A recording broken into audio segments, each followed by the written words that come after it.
Hey guys, my name's Dora and today I'm going to show you how to paint 3 cactuses. Cactuses are so colorful, and because of this I'll be using a unique color palette. I suggest printing out a chart and laminating it, but this is not necessary. You can literally use whichever plastic surface is closest. I just prefer this method because the small squares show me where to put each color.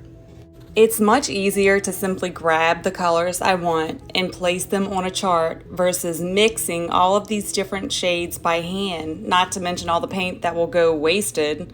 So any alcohol or water-based marker that you have will be fine for this.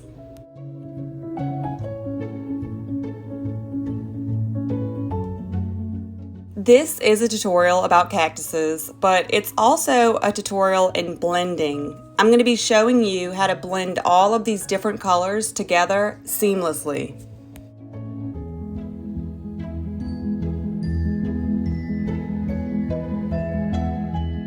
So after wetting the entire cactus with clean water, start dropping in any colors that you want. Just make sure that they're really light.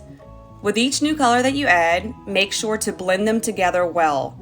This method will allow you to work freely and constantly add more colors without overwhelming the cactus.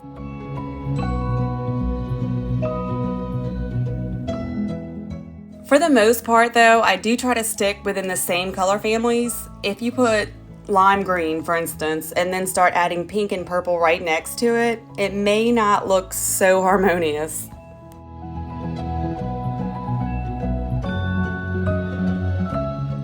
You're going to notice that I keep going over the same spots. So when you're painting with several different colors, it's much better to take your time and paint lots of layers with light colors that are blended well. Don't try to save time and put all of your bold colors down at one time.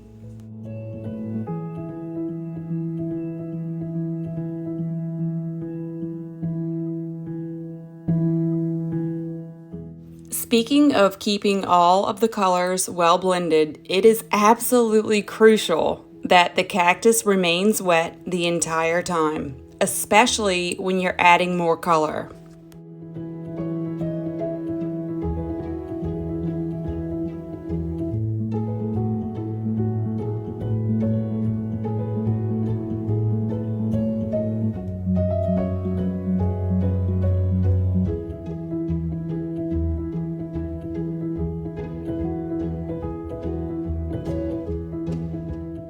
Add variations in color contrast to give the cactus interest and depth.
You can add whichever colors that you want. Just remember to add them a little at a time and in very light shades.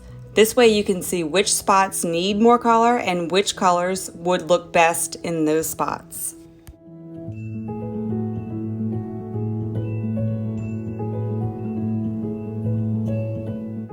Another quick tip, keep colors balanced. So for instance, if you add a really bright color, the next color you lay down should be a bit muted. Also, don't just do all light or dark colors. Mix the tones and shades for a harmonious color scheme. Here I am accentuating the cactus lines. However, I should have waited to do this until after I've scored in the lines with a small pointed stylus.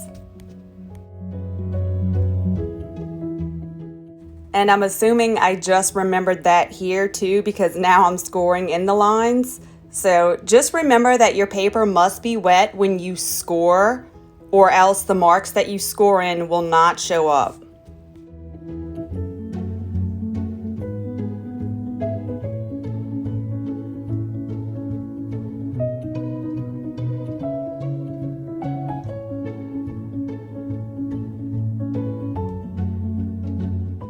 And here I am doing the shadow areas in a very dark teal green.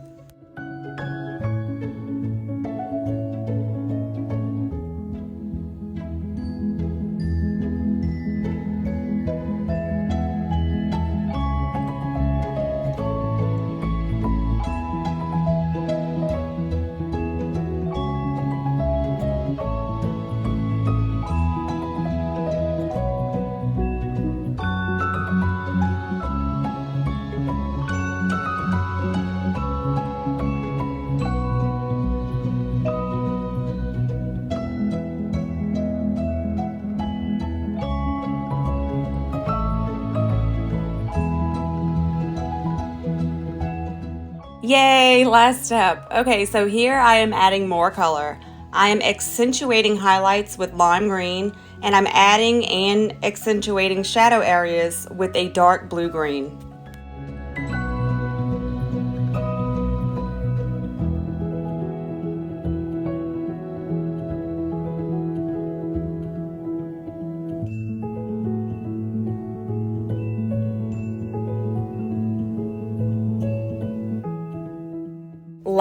Last step, I promise. Okay, so after your cactus has fully dried, give it some of those iconic pointy needles that it's known for. Obviously, choose whichever way is most comfortable for you. Personally, I prefer to use a small tip marker. And I also went with a medium gray color. The black was a bit too harsh. I felt like it clashed with the light and playful green colors.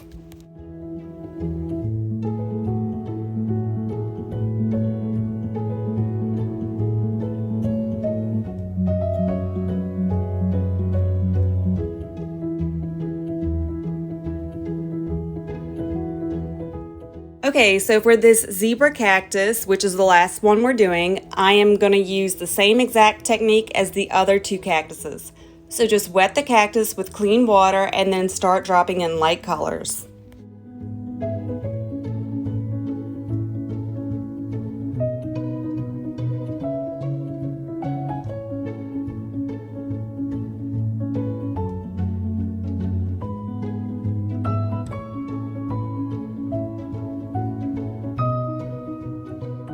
I am painting dark edges here because this leaf is all the way in the back, so naturally it's going to be in the most shade. Also though, it's always a good idea to accentuate the edges when there's a group of leaves close together like this.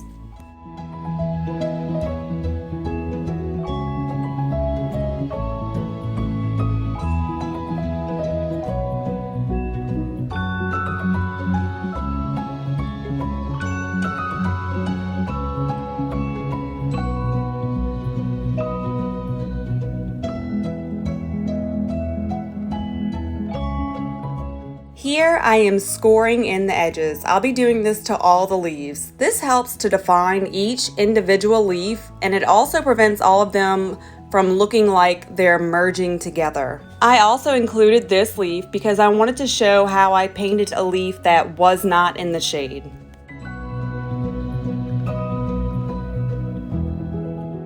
I actually just noticed that for the most part with these leaves, I start at the top with lime green, then working my way down it goes to green, then blue-green, then aqua, and then end with blue at the bottom.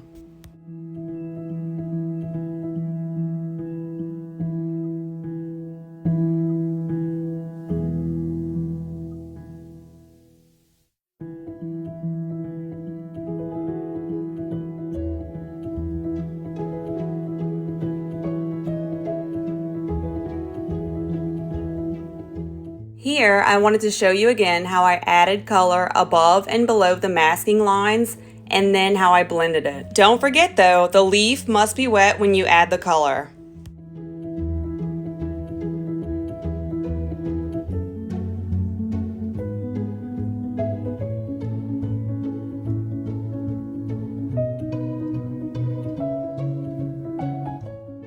Thanks for watching, guys. I hope you enjoyed this video. If you like this video, please give it a thumbs up. If you found it helpful or inspirational, you should subscribe. Don't miss out on weekly creative watercolor videos and ideas.